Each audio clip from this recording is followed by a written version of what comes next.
Tnieda l-konsultazzjoni pubblika l-Pjan Strateġiku Nazzjonali għall-Edukazzjoni Avvanzata u Ogħla, immirat għal perjodu ta' 8 snin mill-2022 sal-2030.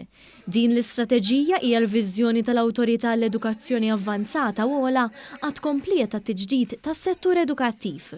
Il-Gvern huwa impenjat li jkompli jaħdem biex jipprovdi aċċess għall-edukazzjoni ta' kwalità għal kulħadd għax irid jiżgura u jsostni komunità edukattiva b'saħħitha u ta' kwalità għolja biex jinkiseb żvilupp kemm fil-livell nazzjonali kif ukoll dak globali. Din l-istrateġija tpoġġi lill-istudenti fiċ-ċentru u tifoka fuq sistema robusta ta' assigurazzjoni tal-kwalità u trasparenza. Waqt it-tnedija tad-dokument, il-Ministru għall-Edukazzjoni, l-Isport, iż-Żgħażagħ, ir-Riċerka u l-Innovazzjoni Clifton Grima qal li rridu naraw li nibqgħu nagħtu riżorsi lill-awtorità li permezz tagħha nassiguraw li nattiraw dejjem aktar istituzzjonijiet edukattivi lejn pajjiżna.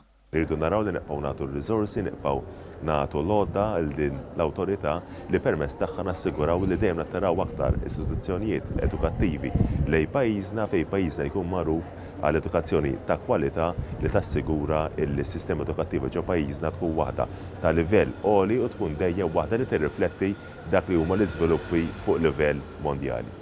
Min-naħa tagħha l-Kap Eżekuttiv tal-Awtorità ta' Malta l-Edukazzjoni Avvanzata Ogħla Rosen Kuxkieri qalet li din hija strateġija li taħdem lejn ekosistema ta' għarfien dinamiku u reżiljenti sal-2030.